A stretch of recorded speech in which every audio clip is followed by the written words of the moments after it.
to my video. Hello everybody. What I'm going to do right now is answer some facts and questions because I would like to help you. So, one of the first questions is, what is the best starter bird? Starter bird is like saying what is the best animal to start with. Like, above all, what is the easiest, what is the most basic? And I really can't answer that because it's all up to the person and what they can afford, what they can't afford, what they can handle, what they can't handle, how much they're willing to go out of their way to help that animal in a time of need, etc. So it's really down to you. There are tests you can take online to try and figure out what kind of bird that you could get and what would best suit you. So I would highly suggest to take those tests. Another question I have is, where should I get my first bird? Now, this is all up to opinion. A lot of people strictly get pet store birds because they feel bad. A lot of people get strictly rescue birds because they feel bad. And some people just go for breeder birds. Not the birds that do the breeding, because those ones, they're very hard to get used to you. But one of the breeder birds means the birds that those breeder birds made, the babies. They like to have, some people like to have hand-raised birds. Some people don't prefer hand-raised birds. But your first bird, if you get one, I would suggest a budgie or a cockatoo. I mean, they are relatively easy, but there's nothing basic about them. Like, they have their specifics, so do your best research that you can do. But it's really all up to the person as to where they get their bird. I mean, rescue birds are pretty good. I will do another video on that as to why they are good to get and why saving a rescue bird is really good. As long as you can provide it the care that it needs. Otherwise, it's not really being rescued, is it? What kind of toys to get for your bird? Well, birds can have many different toys. There are some toys you gotta watch out for. Like, some manufacturers will want to just make money, so you really gotta look at your source. There's a lot of websites out there where you can make the bird toys yourself so that you have full trust in where they come from. But bird toys vary from wooden toys, wicker toys, bell toys, jingly toys. I call them jingly toys and natural toys. Natural toys are the ones that help keep the beak down, help keep them trim, help keep them stimulated. Jingly toys keep them stimulated as well, but they're mostly to make noise for the bird's happiness altogether. That's what they enjoy.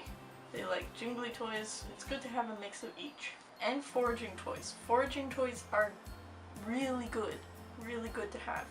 If your bird is squawking, obviously squawking can mean anything, but it sometimes can mean they're bored, they have nothing to do, because when you're in the wild, you have lots to do. You are always on edge to try and get away from whatever is around you, and you're always on edge because there might be a predator nearby.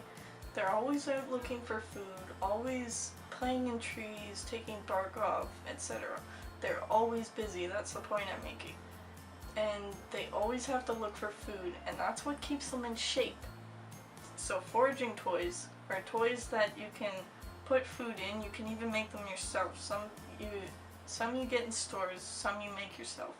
It really doesn't matter. It's totally customizable. You just put treats in a little bag or something, not an actual bag, but like a paper bag or something, then cut little slots in it so that the bird can have an easier time trying to get it out, but not so easy that it's no work at all. You know what I mean? If I got my bird home and it isn't playing, eating, or drinking, what's going on?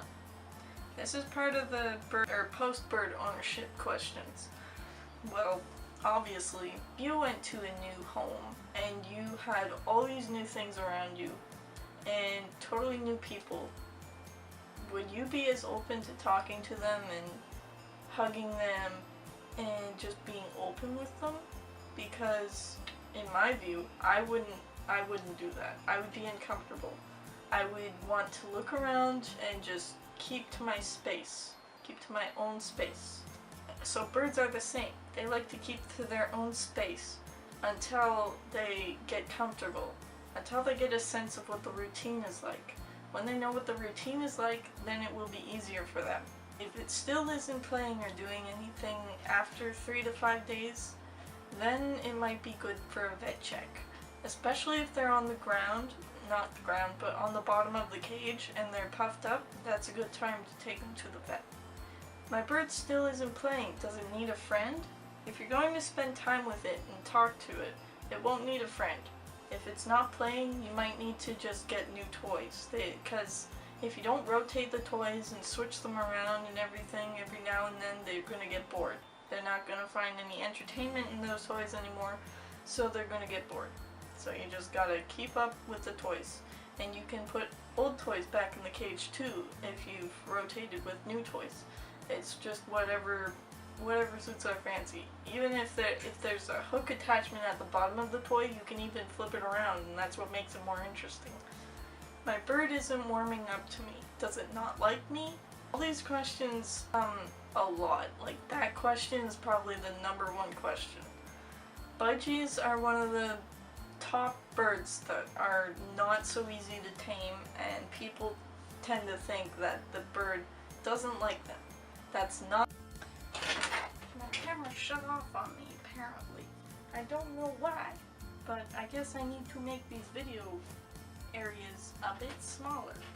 What should I feed my bird? Like I said, if you're running out and you don't have time to chop up vegetables or fruits for your bird, you can get pellets. Pellets are really good. There are different brands, everyone's a little picky about what's good and what's not, so you're gonna have to make that choice yourself, or base it on facts. See what people think, see what birds are like. There's been problems with Supreme, that brand, but it's not too bad. Like, some people think it's okay. So like I said, it's just all in your opinion, all what your bird likes, that's all that matters. Is my bird male or female? This is a common question. And one way, right off the bat, I'm going to say one way to tell super easy is just to take it to the vet and get it DNA tested. That's the long of the short. Or short of the long, I should say. That makes more sense. You can't normally tell if your bird is male or female. The only ones you can really tell is normal type cockatiels, some cockatoos, eclectuses, budgies, and some finches. So that's about it. That's about it for the types that can be visually dimorphized. Visually dimorphic. That's what it means. It means you can tell them apart, female to male. Budgies are... Everyone gets budgies confused so easily. And, like, I don't understand it. I might have a separate video on that. I'm not sure. But, yeah. You can tell male or female with budgies. It's super easy. A lot of people get it confused somehow. But it's super easy. Most of the birds, they like pied cockatiels. Pied meaning that their colors are all sorts of places, all patchy, like overbreeding. Over the times of breeding, they've been mismatched and put in different areas on their bodies. So from the time they first get their feathers to the time they die, those don't change. So you cannot tell. You cannot tell visually. The only way you can really tell if a bird is male or female, if you're not willing to get a DNA test, is by their temperament and attitude. And with the bigger birds, you can't usually tell that because they both talk, they both do similar mating rituals and all that stuff. They both do similar things. But with smaller birds like cockatiels and budgies, you can sort of tell because males will talk, females aren't likely to talk. There's been rumors that have said that some females talk, some females do this, some females do that, but I don't know. I don't believe it. Do you? Will my bird ever talk? I want to get a bird that talks. What should I get? Well, this comes back to what your bird is about. Like, what is their individual personality? What are they like? Are they really excited? Are they up and go? Like, what are they like? Some birds, you could have the smartest, most intelligent bird that knows the most vocabulary, and it may only talk when nobody's home. So that really can't be your deciding factor to get a bird, but it can be a bonus. Some birds just choose not to talk. Some birds choose to only talk. Some birds choose to only make sounds. Some birds do both. It really depends on the bird and the species of bird. My bird is biting. What do I do? Well, when you can't understand the body language of the bird, their next resort of defense is to bite you. And a lot of people seem to mistake this for bad temperament, but really they're just trying to get through to you in the only way they know how, and the only way they know will work. But yeah, birds will bite for all different reasons. Birds can bite for being hungry, they can bite for being thirsty, they can bite for being in pain, they can bite for attention, they can bite for hormone reasons. It's really endless. They can bite because you misread their body language, all that stuff. So that's all the information I have right now. I'm making a video.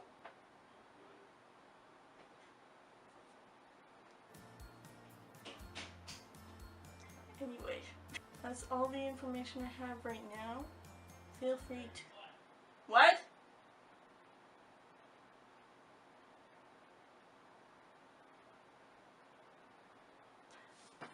That's all I have today.